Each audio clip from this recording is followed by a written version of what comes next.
Nightly Business Report. Good evening. Tonight, digital transformation takes a forefront in government initiatives with the announcement of ICTA being replaced by GovTec. The Cabinet grants approval to recruit over 15,000 workers for the procedures and staff within the public sector. The Colombo Stock Exchange see a positive end on the second trading day of this week as the ASPI closes in the green, with S&P SL20 also picking up from yesterday. And NVIDIA plans to work around Trump tariffs with the introduction of cheaper chips for China.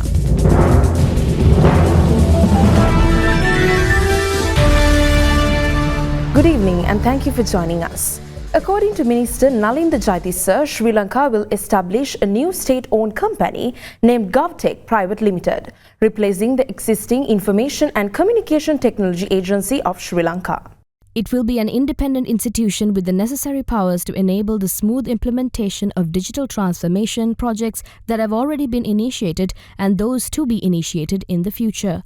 A study has been conducted to review existing digital strategies in Sri Lanka and other countries, as well as a regulatory authority with adequate powers will be needed to be established to implement. Deputy Minister of Digital Economy Aranga Weeraratne pointed out that the previous government had taken a cabinet decision to close down the ICTA, adding that the new government intended to proceed with and give effect to this decision. Weeraratne stated that one of the proposed new entities titled the Digital Economic Authority would be tasked with policy development and governance. The Cabinet has granted approval to implement the recommendations of the committee appointed to review recruitment, procedures and staff management within the public sector. As per the two comprehensive reports submitted by the Officers Committee chaired by the Secretary of the Prime Minister, recruitment for 15,073 existing vacancies has been recommended.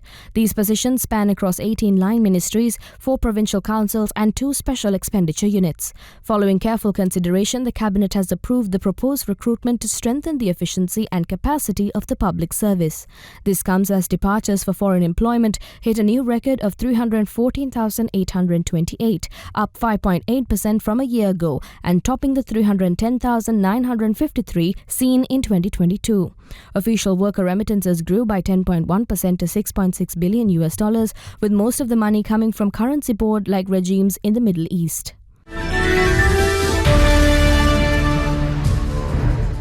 In a significant development, the total number of tourist arrivals to Sri Lanka so far in 2025 has surpassed 1 million. According to latest figures released by the Sri Lanka Tourism Development Authority, as of 25th May, a total of 1,006,097 foreign nationals have arrived in the country. The SLTDA noted that although it took 6 months to surpass the 1 million tourist arrival mark in 2024, within 5 months the mark was breached this year.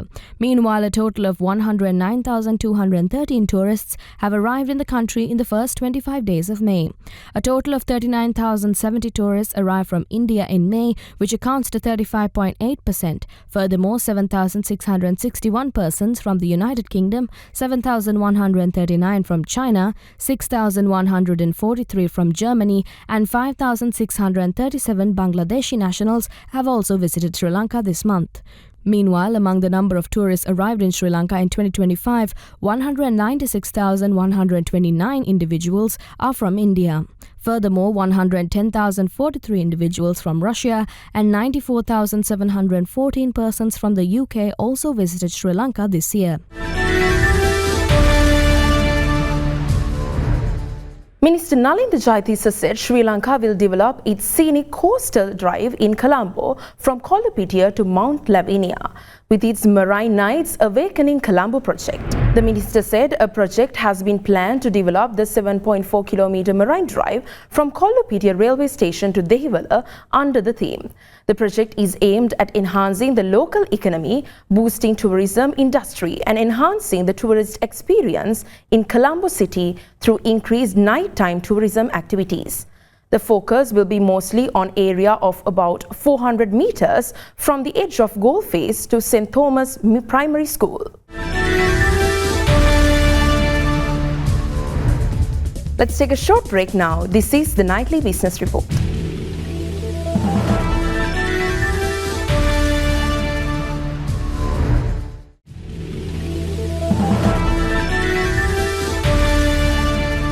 Welcome back to the Nightly Business Report. The Colombo Stock Exchange closed with gains today despite yesterday's flat open, with the ASPI rising to 16,657.63 points and the S&P SL20 gaining 1.59% to close at 4,916.11 points.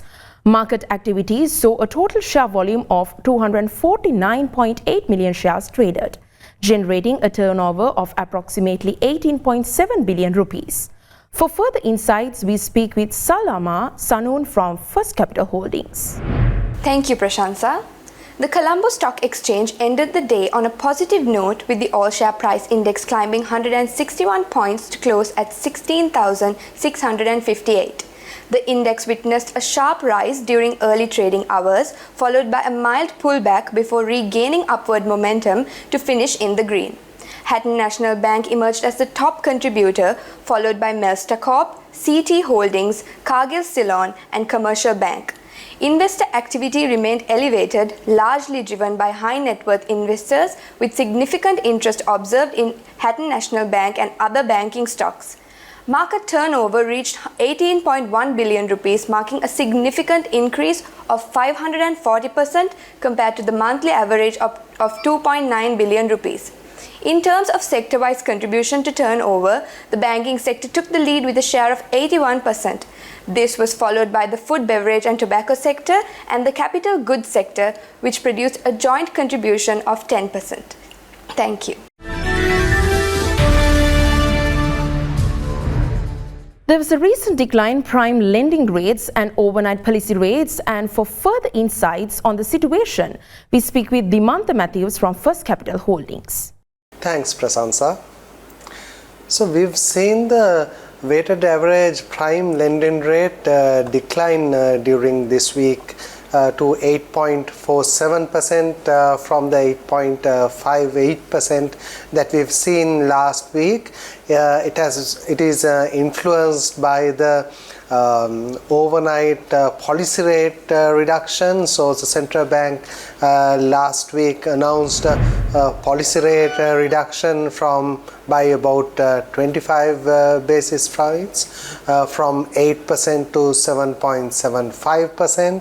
So overall, all lending rates are influenced by this factor, and with it we are seeing the prime lending rate also sort of declining. In addition to that, it is also influenced by the high level of liquidity that is there in the market. So despite the improvement in the private sector credit that we've seen, we are still seeing a significantly high level of banking sector liquidity.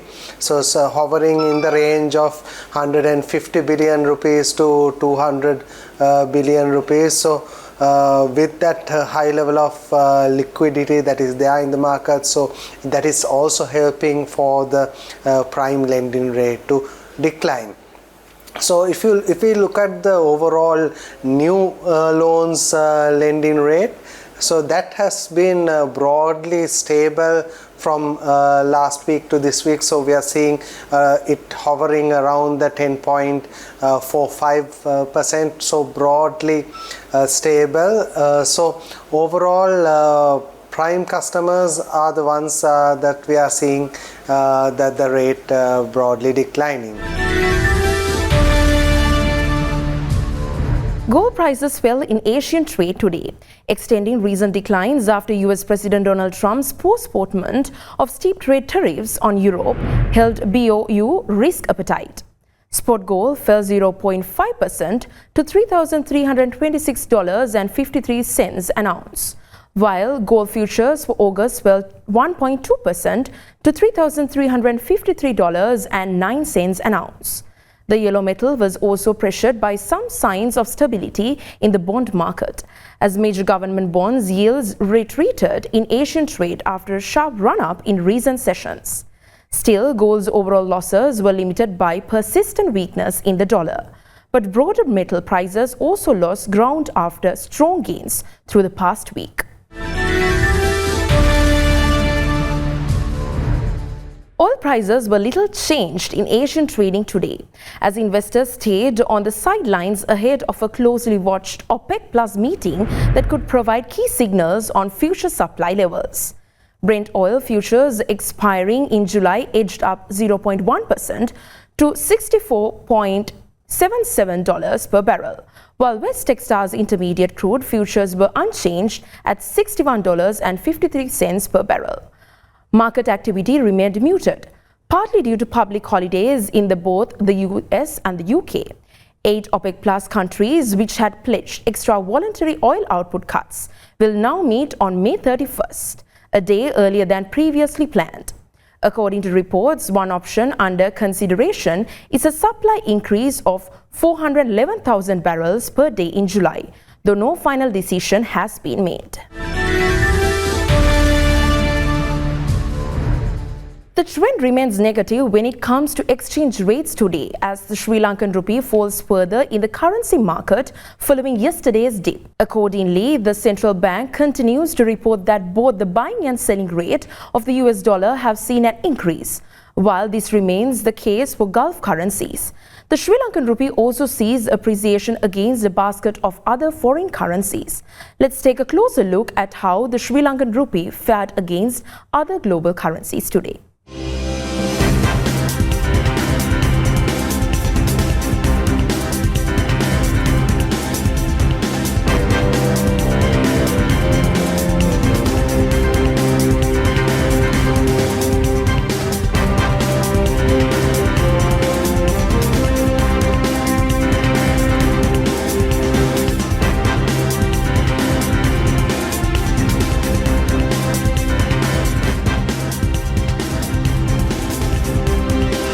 A short break now. This is the Nightly Business Report.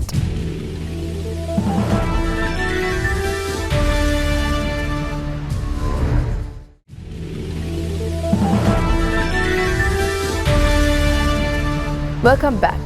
The Ceylon Chamber of Commerce will host a special session on 29th May featuring a high-level executive from Alibaba.com aimed at helping Sri Lankan small and medium enterprises expand their global footprint and tap into new overseas markets. The session will be conducted by Alibaba.com Business Development Manager Ma Haobo, who has supported thousands of global SMEs in expanding their reach through e-commerce, helping them sell to over 30 countries across both developed and developing markets.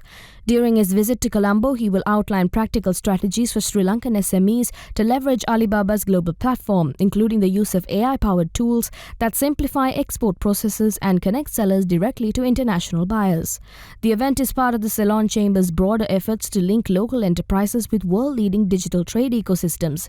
It also coincides with the high-level Sri Lanka-China Trade and Investment Forum taking place the following day, which will be attended by China's Commerce Minister Wang Wentao and a delegation of over 100 Chinese business representatives representing over 70 companies.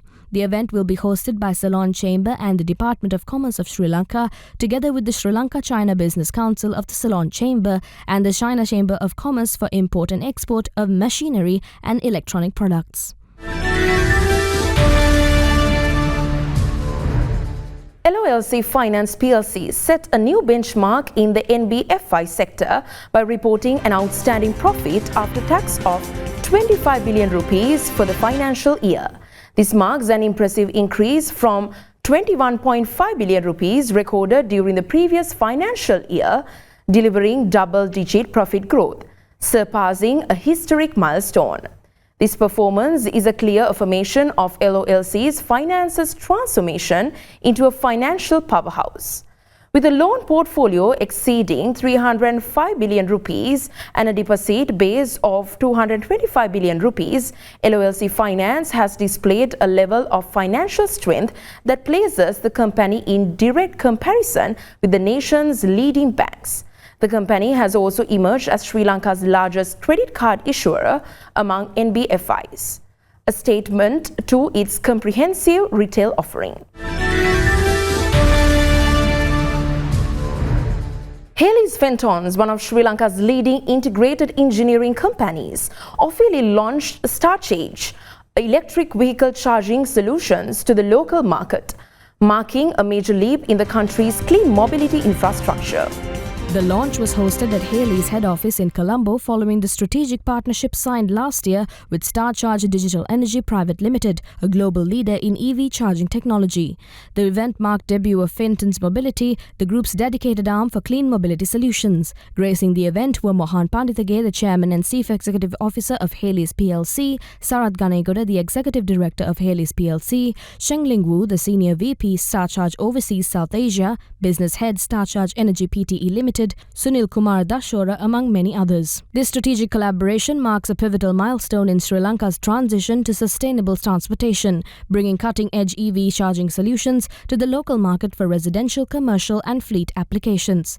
Haley's PLC chairman and chief executive Mohan Pandithage stated that Haley's continues to be the nation's most diversified engine of progress, operating across 16 sectors, uplifting lives and driving national development.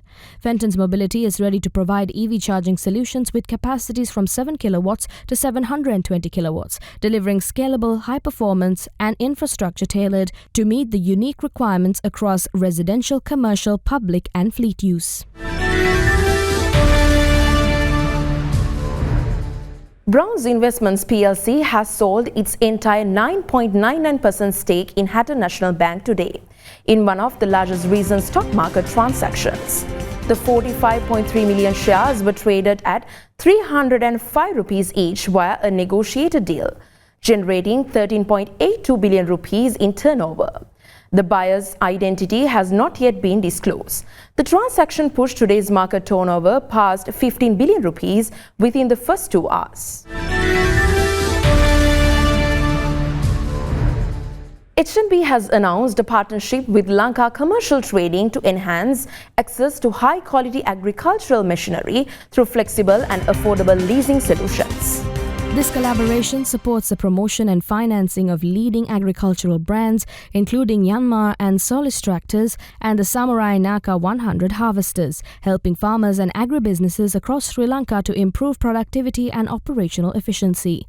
HMB Senior Vice President and Head of Retail Banking Kanchana Karnagama said that the partnership aligns with the bank's broader goal of enabling inclusive economic growth by strengthening grassroots productivity and innovation in rural Sri Lanka, and with this partnership, HMB continues to drive inclusive development through strategic collaborations that empower essential sectors of the economy. The agreement enables customers to access leasing packages with competitive rates, tailored repayment terms, and streamlined processing, supported by HMB's extensive branch network and personalized service.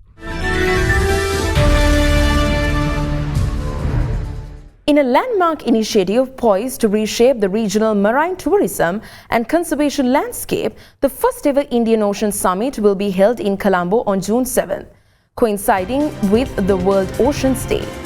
Organized by the Indian Ocean Divers Association in collaboration with the Chamber of Marine Industries Sri Lanka, the summit marks a major step forward for Sri Lanka's growing role in the Indian Ocean's sustainable marine development. The Sri Lanka Tourism Promotion Bureau has played a key role in bringing this event to Sri Lanka. The high-profile event, set to take place at Cinnamon Grand Colombo, brings together a diverse and dynamic network of divers, ocean advocates, industry leaders, marine scientists, conservationists and tourism professionals from across the region. With strong backing from national stakeholders, the summit is expected to be a landmark occasion for marine tourism and a strong signal of national support for sustainable ocean development. According to IODA, the summit will promote sustainable business practices, strengthen cross-border collaboration, and advocate for the preservation of the Indian Ocean's rich marine biodiversity.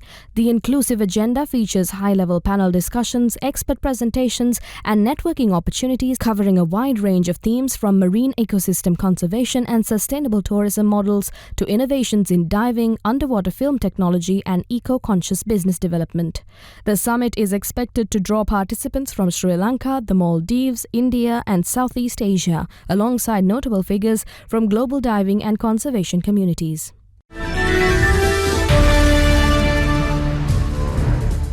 Let's take a short commercial break. Global business updates coming on the other side. This is the Nightly Business Report.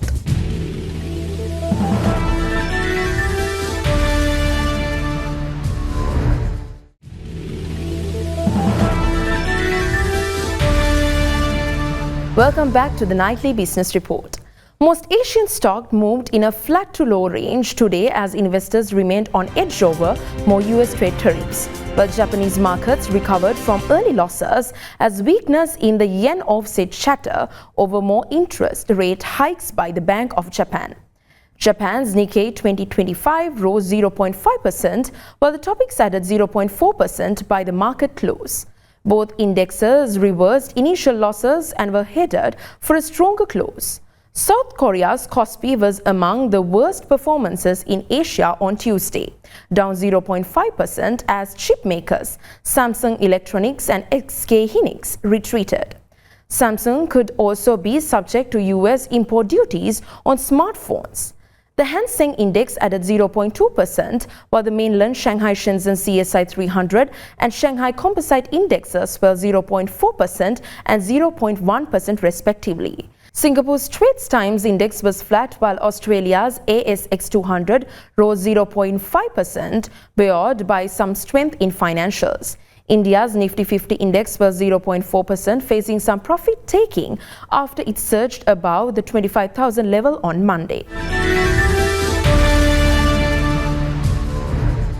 NVIDIA will launch a new artificial intelligence chipset for China at a significantly lower price than its recently restricted H20 model and plans to restart mass production as early as June.